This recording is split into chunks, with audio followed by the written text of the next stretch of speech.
ஆண்டவராக இயேசுவின் நாமத்தில் தொலைக்காட்சி நேயர்களுக்கு அன்பின் வாழ்த்துக்கள். இந்த நாளிலும் கூட உங்களோட கர்த்தருடைய வார்த்தையை பகிர்ந்து கொள்வதிலே அதிக மகிழ்ச்சி அடைகிறேன். இந்த நாளின் செய்தி லூக்கா சுவிசேஷம் 14ஆம் அதிகாரம் 25 35 வரைக்கும்.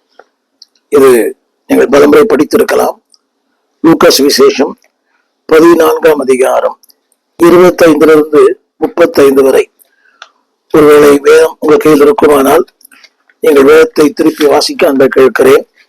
இது ஒரு நீண்ட ஒரு அதிகாரம், வாசிக்க நேரம் போதாது. ஆனாலும் ஒரு வசனத்தை நான் உங்களோடு வாசிக்க விரும்புகிறேன். 25ஆம் வசனம், லூக்கா 14:25. அநேக ஜனங்கள் அவரோடு கூட பிரயாணமாய் போகையில் அவரிடமாய் அவர் திரும்பி பார்த்து அவர் சொன்ன ஒரு வார்த்தை, அந்த அதிகாரம் முழுக்க சொல்லப்பட்ட ஒரு வார்த்தை, அதாவது செல்லும் செலவை கணக்கு பார்க்கும் ஒரு வாழ்க்கை. இன்னைக்கு அநேக வாழ்க்கையில போராட்டங்கள், பாடுகள், பிரச்சனைகள், தேவனை குற்றப்படுத்துகிற ஒரு நிலைமை. இதற்கு என்ன காரணம் என்றால், எதையும் சிந்திப்பதில்லை. ஒரு காரியத்தை செய்வதற்கு முன்பதாக அதை குறித்த சிந்தனையோ அதை குறித்த ஒரு தொலைநோக்கு பார்வை இல்லை. எது செய்ய வேண்டும், இந்த திருமணங்கள் கூட பாருங்களேன், ஏதோ நடக்க வேண்டும், அதற்கான ஒரு தொலைநோக்கு பார்வை, சிந்திக்கும் தன்மை. இன்றைக்கு இந்த செய்தியில் வருகிற அநேக மரணங்களை பார்க்கிறோம். இதுக்கெல்லாம் என்ன காரணம்? அந்த அதாவது எதிர்காலத்தை குறித்த ஒரு சிந்தனை இல்லை. நாம் வாழ்க்கையின் ஒரு பக்கங்களை பார்க்கிறோம், இன்னொரு பக்கத்தை நாம் பார்ப்பதில்லை. அதாவது நாம் வாய்ப்புகளை மட்டுமே பார்க்கிறோம். அந்த ஒவ்வொரு வாய்ப்புகளிலும் ஒரு பிரச்சனை இருக்கிறது. பிரச்சனை இல்லாத வாழ்க்கை இல்லை. ஆனால் பிரச்சனைகளை மட்டும் பார்ப்பதனால ஒரு வாய்ப்பு இருக்கிறது. ஒவ்வொரு நாளும் ஏராளமான பிரச்சனைகள், பிரச்சனை இல்லாத நாட்களே இல்லை. ஆனால் ஒவ்வொரு பிரச்சனையும் ஒரு வாய்ப்பு இருக்கிறது. உங்களோட நான் பேசுகிறேன் இந்த வேளையில. இது ஒரு அந்நிய தேசத்திலிருந்து பேசுகிறேன். இங்கே இதை பதிவு செய்வதற்கான எந்த வாய்ப்புமே இல்லை. ஆனாலும் எப்படியாகிலும் இதை செய்து பதிவு செய்ய வேண்டும் என்பதற்காக உங்களோட நான் பேசுகிறேன். இந்த வசனத்தை சற்று நீங்கள் ஆழமாய் கேட்க அன்பை கேட்கிறேன். திருமுறை சொல்லுகிற வார்த்தை, ஒருவன் 28ஆம் வசனம், உங்களில் ஒரு கோபுரத்தை கட்ட மனதாய் இருந்து அஸ்திபாரம் போட்ட பின்பு முடிப்பதற்கு திராணி இல்லாமல் போனால் பார்க்கிறவர்கள் எல்லாரும், இந்த மனுஷன் கட்டத் தொடங்கினான், முடிக்க திராணி இல்லாமல் போனான் என்று சொல்லி தன்னை பரியாசம் பண்ணாதபடிக்கு அதை கட்டி தீர்க்குவதற்கு தனக்கு நிர்வாகம் உண்டு இல்லையோ என்று முன்பு அவன் உட்கார்ந்து செல்லும் செலவை கணக்கு பார்க்காமல் இருப்பானோ. நாளிலே என்னுடைய செய்தி என்னவென்றால், கவுண்ட் த காஸ்ட்.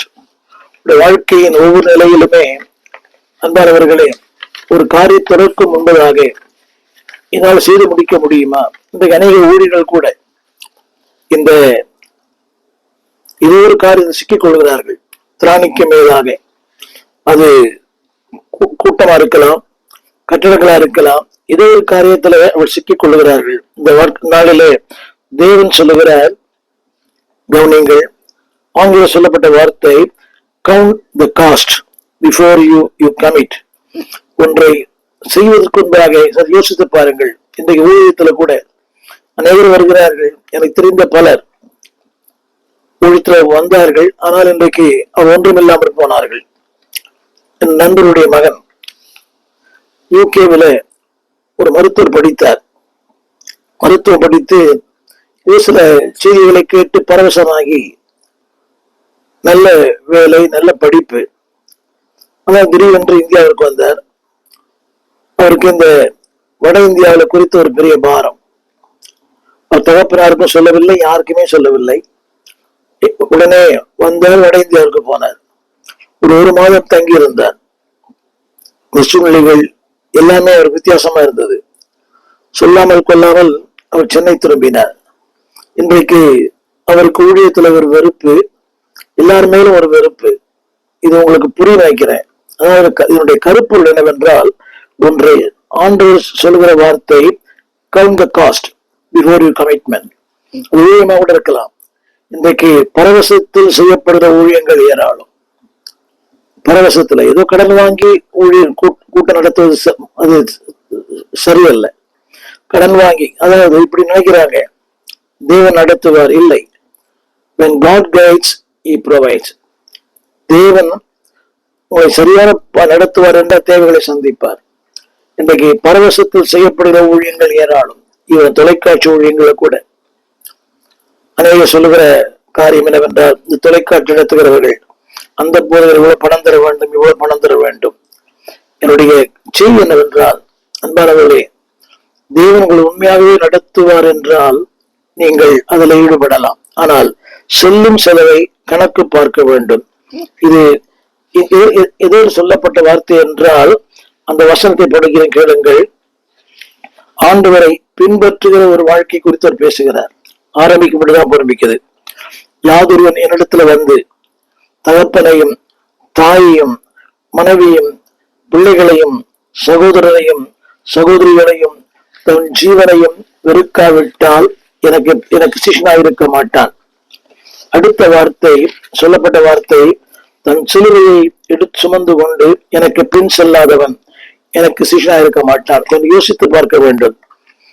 அதாவது சிஷ்யனாக இருப்பதற்கான தகுதிகள், to follow Christ, to commit Christ. அதாவது சிஷ்யனாக இருக்க வேண்டுமானால் என்ன தேவை என்பதை சொல்லுகிறார். அதை சொல்லி முடித்த பிறகு ஒரு கோபுரத்தை சொல்லுகிறார். செல்லும் செலவை கணக்கு பார்க்க வேண்டும். இதை என்று இணைத்து பாருங்கள். அப்படியானால் தேவனை பின்பற்றுவது என்பது ஒரு பரவசத்தின் அடிப்படையில் அல்ல. அன்பு ஊழியர்களே, ஒரு பரவசத்தின் அடிப்படையில் அல்ல. ஆண்டவர் என்னை ஊழியத்திற்கு அழைத்தார். எனக்கு 71, 72, 73 அதிகமான யோசனை, அதிகமான சிந்தனை. நிற்க முடியுமா? நிலைநிற்க முடியுமா? பாடுகள் வரும்போது, போராட்டம் வரும்போது நில இருக்க முடியுமா? ஒரு சரியான ஒரு தெளிவை தேவன் தந்தார், ஒரு உறுதியை தந்தார். அதற்கான அன்பானவர்களே, அந்த நேரத்தில் சூழ்நிலைகள் எல்லாம் வித்தியாசமா இருந்தது. ஏழ்மை, வறுமை, இல்லாமை. எனக்கு பிறகு என்னோடு கூட உடன் பிறந்தவர்கள் 7 பேர்.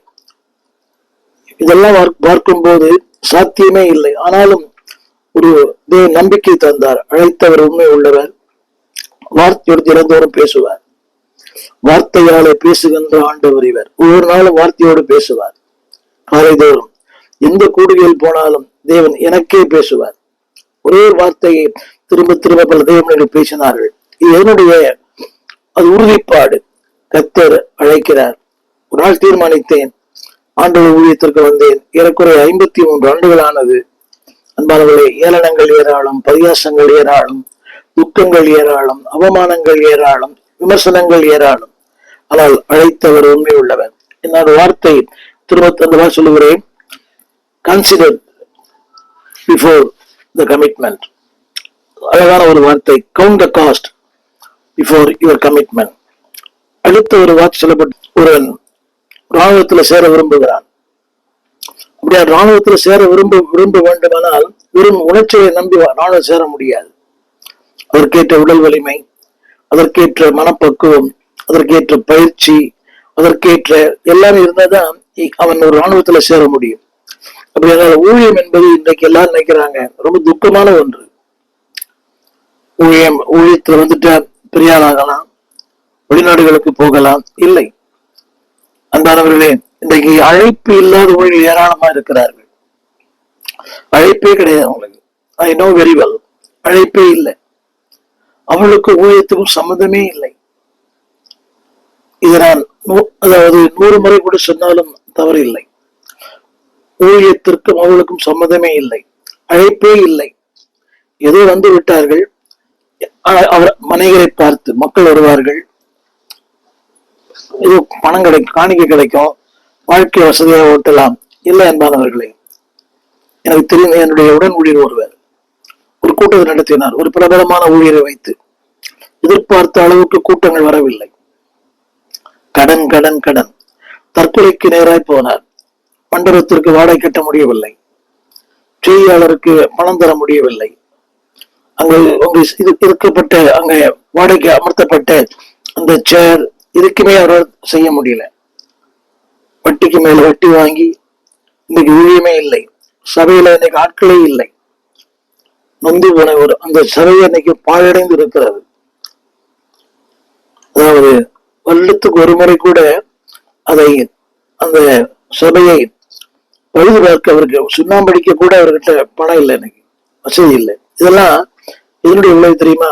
செல்லும் செலவை கணக்கு பார்க்காத வாழ்க்கை. அன்பு ஊழியர்களே, எளிமையா இருங்கள், ஆடம்பரத்தை விரும்பாதிருங்கள். நீங்க எல்லாரும் ஆடம்பரத்தை விரும்புறோம். அவர் வாங்கி இருக்கிறார், நான் வாங்க வேண்டும். அவர் பயன்படுத்துகிறார், நான் பயன்படுத்த வேண்டும். வேண்டாம். When God guides, He provides. இங்க நான் சொல்ல வந்த வசனம் என்னவென்றால், ஆண்டவர் உங்களுக்கு தேவை என்று அறிந்தால் தேடி வந்து தருவார். ஒரு 4 குறிப்புகளை நான் வேகமாய் சொல்லி முடிக்க விரும்புகிறேன். நம்பர் 1, இங்கே ஆண்டு சொல்லுகிற வார்த்தை, ஒருவன் கட்டிடத்தை கட்ட மனதாயிருந்தால், அப்படியானால் ஆண்டவர் தான் கட்டுகிறவர். ஆண்டவர் நிச்சயமாய் கட்டுவாரானால் அன்பானவர்களே, உங்கள் வாழ்க்கையை சிறப்பாக முடிப்பார். God is the builder. அவர் கட்டுவது மட்டுமல்ல, அன்பான அந்த வசனம் சொல்லுகிறது, அந்த கட்டுவதற்கு என்னவெல்லாம் தேவையோ அனைத்தும் உங்களுக்கு தருவார். இதைத்தான் நாம் 1 பேதுரு புஸ்தகம் 2ஆம் அதிகாரம் 4-5 வாசிக்கிறோம். அந்த வார்த்தை சொல்லுகிறது, மனுஷனால் தள்ளப்பட்டதாயினும் தேவனால் தெரிந்து கொள்ளப்பட்டதும் விலையேறப்பெற்றதுமாயிருக்கிற ஜீவனுள்ள கல்லாகிய அவரிடத்தில் சேர்ந்தவர்களாகிய நீங்கள். இதுல சொல்லப்பட்ட வார்த்தை, அவர்தான் கட்டுகிறவர். அந்த வார்த்தை சொல்லப்பட்டிருக்கிறது, ஜீவனுள்ள கல். ஆங்கிலத்தில் இஸ் த பில்டர். அது மட்டுமல்ல, அன்பான தேவ பிள்ளைகளே, அந்த மிகப்பெரிய கட்டிடத்துல ஆண்டவர் உங்களையும் என்னையும் அதுல ஒரு பங்குதாரர்களாய் உங்களுக்கும் எனக்கும் ஒரு மிகப்பெரிய ஊழியத்தை கத்தர் வைத்திருக்கிறார். அது சொல்லப்பட்டிருக்கிறது. அப்படி செலுத்தும் போது நீங்கள் கட்டப்பட்டு வருகிறீர்கள். நல்லா கவனிக்க வேண்டும். கட்டப்படுவீர்கள். எப்ப தெரியுமா? when you consider the cost. இது சரியா? இது திருமணங்களா கூட இருக்கலாம். நீங்க ஆசைப்பட்டு எவ்வளவு பேர் வசதியான பையன் கல்யாணம் பண்ணலாம், ஆனா அதுக்குரிய அந்தஸ்து எனக்கு இருக்கிறதா? ஆசைப்படுறாங்க. கடன் கடன் கடன். நீ தொலைக்காட்சியில் வருகிறது அல்லவா, 300 சவரன் 400 சவரன் வசதிக்காக அதை செய்கிறார்கள். கடைசியில பார்த்தீங்களா, தற்கொலையில முடிகிறது. என்னை கேட்டுக்கொண்டிருக்கிற அன்பு தேவ பிள்ளையே, வீரம் சொல்லுகிறது, ஆண்டவர் கட்டுகிறவர். நீங்கள் ஒரு காரியத்தை ஆரம்பிக்க முன்பதாக அன்பு தேவ பிள்ளைகளே, எங்க வாழ்க்கையை யோசிச்சு பாருங்க. நான் சொல்லுவது ரெண்டுமே, உலக பிரகாரம் வாழ்க்கை, ஆவிக்குரிய வாழ்க்கை, ரெண்டுமே. How you build it. அதை எப்படி கட்டுறீங்கன்னு கொஞ்சம் யோசித்து பாருங்க. பரவசத்தில் வேண்டாம், எது வேணாலும். இன்னைக்கு கூட பாருங்களேன், இந்த கூட்டம் போகும்போது கேட்கிறாங்க 1000, 10,000, 2000 பரவசத்தில் கை தூக்குறாங்க. ஆனால் அந்த சொல்லப்பட்ட அந்த ஒப்பு கொடுக்கப்பட்ட அந்த வார்த்தைக்கு உண்மையா இருக்கிறாங்களா? பரவசத்துல சொல்றாங்க, நான் 1000 தரேன், 10,000 தரேன், கட்டிடத்தை கூட. அப்படி யாரும் கொடுக்கவே இல்லை. காரணம் என்ன? பரவசத்துல செய்யப்படுறதுமே நிலை இருக்காது. ஆண்டோடைய வார்த்தை சொல்லுகிறது, அதாவது கூடுமோ கூடாதோ என்று முன்பு உட்கார்ந்து ஆலோசனை பண்ணுங்கள். இதுவானாலும் அடுத்தவர்கள் முடியும், உங்களால் முடியுமா? சொல்லுகிறது, அதாவது கூடுமோ கூடாதோ. 14ஆம் அதிகாரம் லூக்கா 31ஆம் வசனம், கூடுமோ கூடாதோ என்று முன்பு உட்கார்ந்து ஆலோசனை பண்ணுங்கள். What ever it may B. எல்லாருக்கும் ஆசை இன்னைக்கு பெரிய கூட்டம் நடத்தணும், பிரபலமான பிரசங்கியாரை கொண்டு அழைக்க வேண்டும், நல்லதுதான். ஆனால் அந்த பிரபலமான பிரசங்கியாருக்கு ஏற்ற ஆயத்தங்களை செய்ய முடியுமா? இந்த எல்லா பிரபலங்களுமே ஆதாயமானத்துல தான் வருகிறார்கள். யாரும் ட்ரெயின்ல வர்றதில்லை. அவர்களுக்கு எல்லாம் இன்னைக்கு தேவையானது ஒரு 5 ஸ்டார் ஹோட்டல். அநேக ஊழியர்கள் அப்படி இருக்கிறார்கள். அதை சந்திக்க வேண்டும். ஒரு எதிர்பார்க்கிற அந்த அவருக்கு ஒரு போக்குவரத்து, இதெல்லாம் செய்வதற்கு திராணி இல்லாத போது அழைக்கிறோம். கடைசியில கடன் கடன் கடன். அந்த ஆசைகள் முக்கியம் அல்ல. அந்த ஆசைகளுக்கு ஏற்ற வாய்ப்புகளை தேவன் உங்களுக்கு செலுத்துகிறார். கவனிங்க, அவர்தான் கட்டுகிறவர். அவரை உங்களை கொண்டுதான் கட்டுகிறார். Is the builder, you are the stone. திரையில் பாருங்கள், is the builder, you are the stone. அப்படியானால் அந்த கட்டுகிறவர் உங்களை கொண்டு கட்ட விரும்புகிறார். ஆனால் அதற்கு நீங்கள் தகுதியா இருக்கிறதா என்பதுதான் கேள்வி. என்னுடைய அடுத்த வார்த்தை 31 இங்கு யுத்தத்தை பற்றி சொல்லப்பட்டிருக்கிறது. ஒரு ராஜா மற்றொரு ராஜாவோடு யுத்தம் செய்ய போகிற போது தன்மேல் 20,000 சேவகரோடு வருகிற அவனை தான் 10,000 சேவகர்கள் கூட இருக்கக்கூடுமோ அதை கவனிக்க வேண்டும். 20,000 சேவகரோடு வருகிறான். ஆனால் எனக்கு இருக்கிறது 16,000 சேவகர்கள் தான், இருக்கக்கூடுமோ? இன்னைக்கு எல்லாருமே அந்த வார்த்தை கவனிங்கள். எனக்கு இருக்கிறது 16,000 சேவகர்கள், எதிர்க்கிறவர்கள் அங்கு சொல்லப்பட்டிருக்கிறது 20,000 சேவகர்கள். இது கூட ஒப்பிட்டுக் கொள்ளலாம். என்னோட தகுதி என்ன, என்னோட அந்தஸ்து என்ன, என்னோட நிலைமை என்ன? திரும்ப திரும்ப இன்னைக்கு கடன் இல்லாத ஊழியர்கள் மிக சிலர்தான். துக்கத்தோடு சொல்லுகிறேன். கடனோடு எப்படி பரலோக ராஜ்யத்துக்கு போக முடியும்? கடனோடு எப்படி பரலோக ராஜ்யத்துக்கு நிற்க முடியும்? யோசித்து பாருங்கள். அன்பை தவிர ஒன்றிலும் ஒருவரும் கடன்படாதிருங்கள். விசுவாசிகள் கூட அதிகப்படியான ஆசை, அதை செய்ய வேண்டும், இந்த தொழில் தொடங்க வேண்டும், தொடங்குங்கள். தேவன் தரும்போது திரும்ப சொல்லுகிற அந்த வார்த்தையை தன்னோடு இருக்கிறது 10,000 சேவர்கள், எதிராளியோடு இருக்கிறது 20,000 சேவர்கள். நீங்க கேட்கல, அதுக்கு என்ன சம்பந்தம்? உங்கள் நிலைமை, உங்கள் தகுதி, உங்கள் அந்தஸ்து, அன்பவர்களை ஒன்றை மறந்துவிட வேண்டாம்.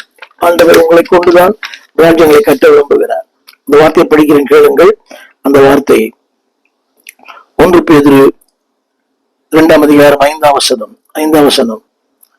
ஜீவனுள்ள கல்லாகிய அவர், அடுத்தவர் நீங்களும். அந்த வார்த்தையை நான் பிரித்து படிக்க விரும்புகிறேன். ஜீவனுள்ள கல்லாகிய அவர், அவரோடு நீங்களும். தேவன் சொல்லுகிறார், நீங்கள் கட்டப்பட்டு வருகிறீர்கள். ஒரு சின்ன கேள்வி. அவர் உங்களை கொண்டு என்னை கொண்டு ஊழியங்களை கட்ட விரும்புகிறார், குடும்பங்களை கட்ட விரும்புகிறார், தேவ ராஜ்யங்களை கட்ட விரும்புகிறார். ஆனால் அந்த கட்ட விரும்புகிற ஆண்டோடு நம்ம இணைந்திருக்கிறோமா? Is the builder, we are the stone. இன்றைக்கு அன்பானவர்களே, அவர் கருத்தில் இருப்போமானால் நிச்சயமாய் தேவைகளை சந்திப்பார். அந்த ஆரம்பத்தில் சொன்னேன், count the cost before commitment. ஒன்று செய்வதற்கு முன்பதாக அதை சற்று யோசித்து பாருங்கள். அடுத்த குறிப்பை நான் சொல்ல விரும்புகிறேன். ஆண்டவர் சொன்னவர், என்னை பின்பற்ற வர விரும்பினால் கவனிக்க வேண்டும். அந்த விருப்பத்திற்கு பின்னாக ஒரு சிந்தனை இருக்கிறது. வர விரும்பினால், தன்னை தான் வெறுத்து வர விரும்பினால், அதுக்கு பிறகு அவன் செய்ய வேண்டிய பல காரியங்கள். ஆண்டவர் இயேசு கூட பாருங்க, நமக்கு நல்ல உதாரணம். 1 யோவான் 3:16 அந்த வசனம் எப்படி சொல்லுகிறது? வசனத்துல அவர் தம்முடைய ஜீவனை நமக்கு கொடுத்ததினாலே நாம் அன்பு என்னதுன்னு அறிந்திருக்கிறோம். ஆனால் அடுத்த வார்த்தை, அவர் கொடுத்ததினால் நாம் கடனாளியா இருக்கிறோம். என்னுடைய அடுத்த செய்தி என்னவென்றால், கவனிங்க, அன்பு கூறுவதில் கூட அவர் நம்ம இடத்துல முந்தி அன்பு கூர்ந்தார். செல்லும் செலவை he knows. படிக்க கேளுங்க திரும்ப. ஜீவனை நமக்கு கொடுத்தார். அப்படியானால் he planned, he know the cost. ஜீவனை கொடுப்பது என்பது எவ்வளவு பெருசு என்பது he knows that. ரொம்ப கஷ்டம். ஜீவன் எடுக்கிறவங்க எனக்கு அதிகமா இருக்கிறாங்க. திருச்சபையிலும் ஊழியத்திலும் எல்லாமே ஜீவனை எடுக்க அதிகம். ஆனா இவர் சொல்லுகிறார், he knows the cost to give the life. ஜீவனை கொடுப்பது என்பது எவ்வளவு கடினம் என்று அறிந்திருந்தார், ஆனாலும் தந்தார். ஏன் தெரியுமா? அது சொல்லப்பட்டிருக்கிறது, நீங்களும் அதை திருப்பி செய்யும்படியாய். திரும்ப சொல்லுகிறேன், he knows the cost to give the life. ஜீவனை கொடுப்பது என்பது எவ்வளவு கடினம் என்பது தெரியும், ஆனால் தந்தார். ஏன் தெரியுமா? நீங்கள் திருப்பி தரும்படியாய். என்னை கேட்டுக்கொண்டிருக்கிற அன்பு தேவ பிள்ளையே, அதனால ஆண்டவர் சொல்லுகிற வார்த்தை, count the cost before your commitment. எனவேதான் அந்த வசனம் சொல்லுகிறது, அவர் கொடுத்தார், நீங்களும் கொடுக்க எதிர்பார்க்கிறார்.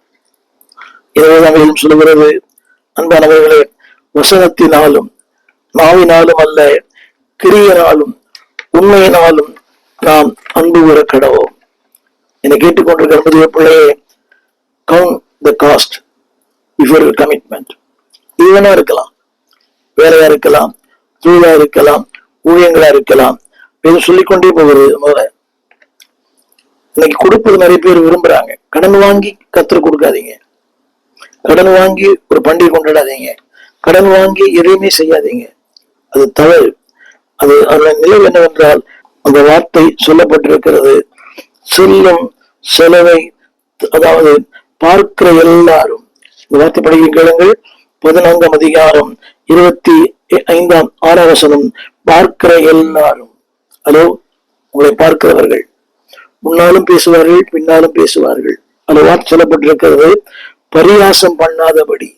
என் அன்பு ஊழியர்களே, உலகம் உங்களை பரியாசம் பண்ணாதபடி, உறவுகள் பரியாசம் பண்ணாதபடி, சுற்றி இருக்கிற மக்கள் உங்களை பரியாசம் பண்ணாதபடி காத்துக் கொள்ளுங்கள்.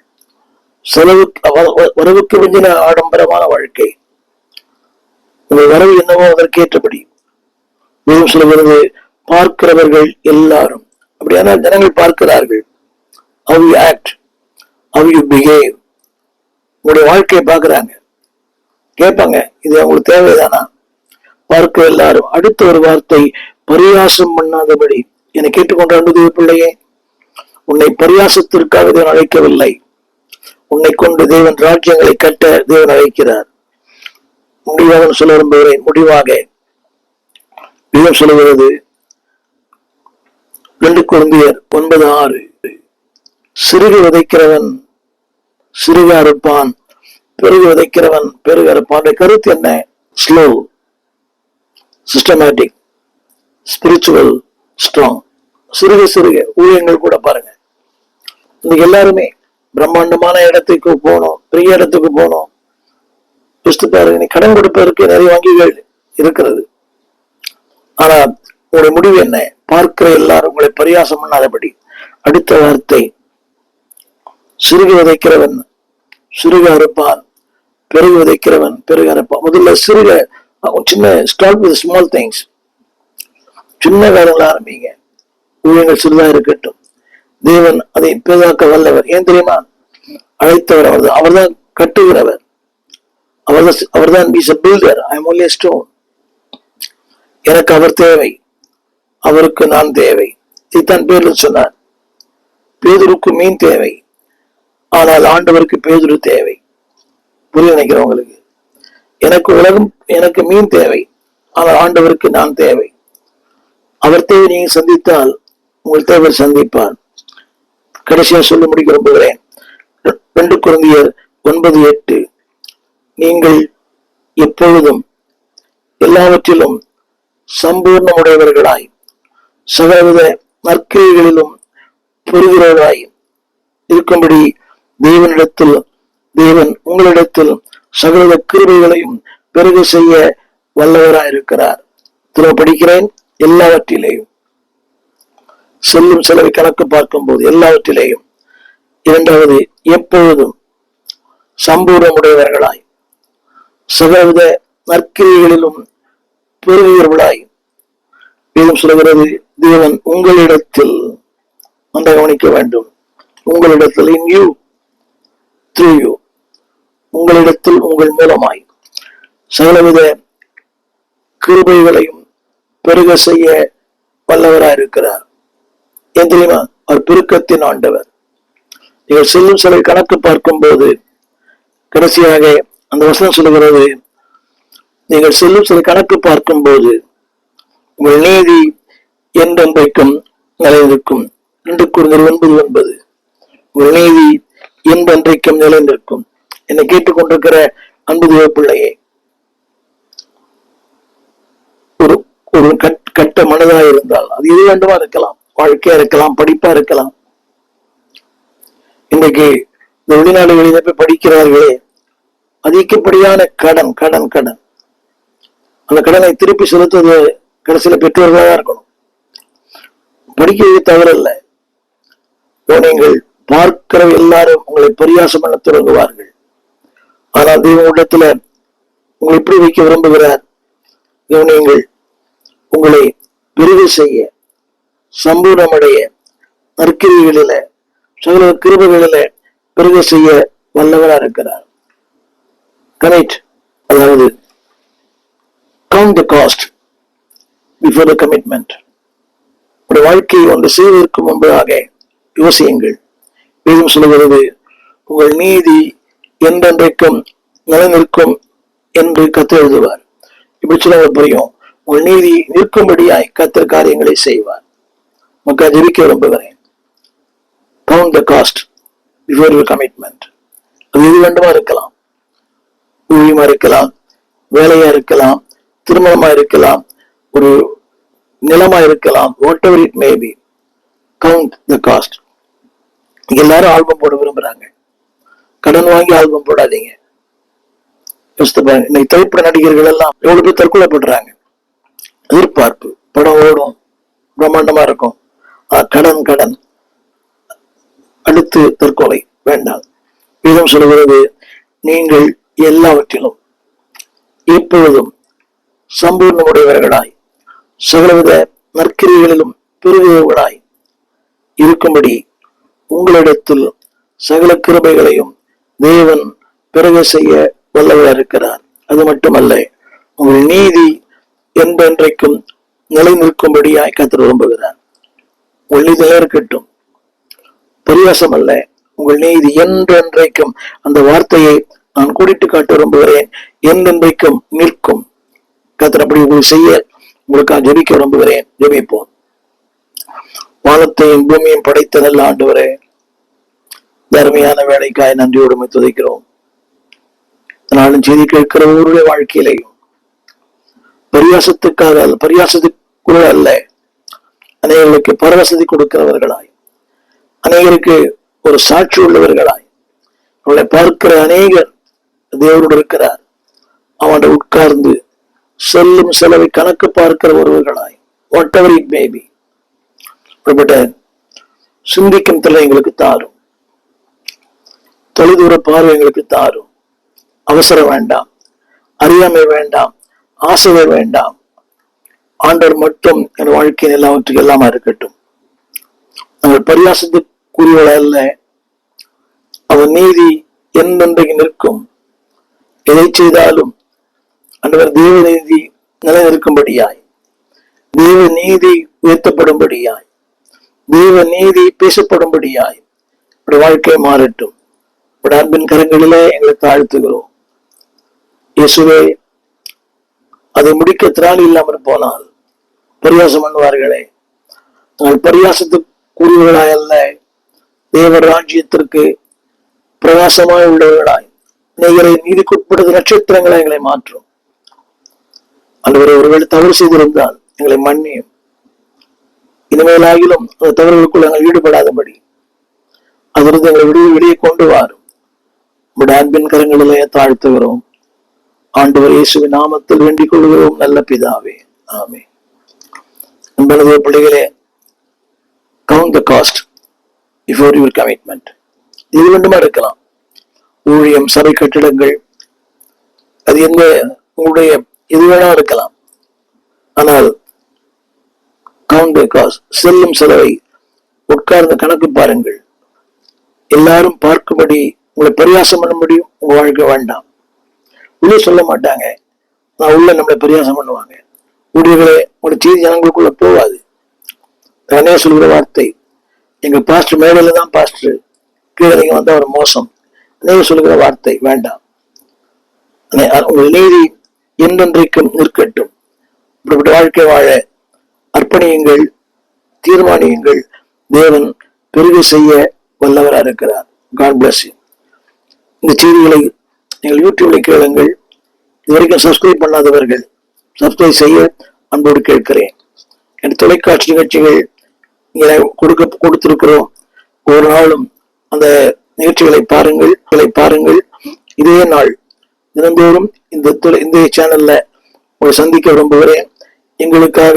எங்கள் விலாசம் போதகர் ஸ்டீபன் தேவகுமார், திறந்த வாசல் சபை, நம்பர் 65, பரமானந்த தெரு, 7 கிணறு, சென்னை 600001. தொடர்புக்கு 9841839287. மேலும் 0434318330. எங்கள் மின் அஞ்சல் stephenopendoor@gmail.com. எங்கள் தேவ செய்திகளை யூடியூப் சேனலில் பார்த்து பயனடையுங்கள். தேவன் உங்களை ஆசிர்வதிப்பாராக.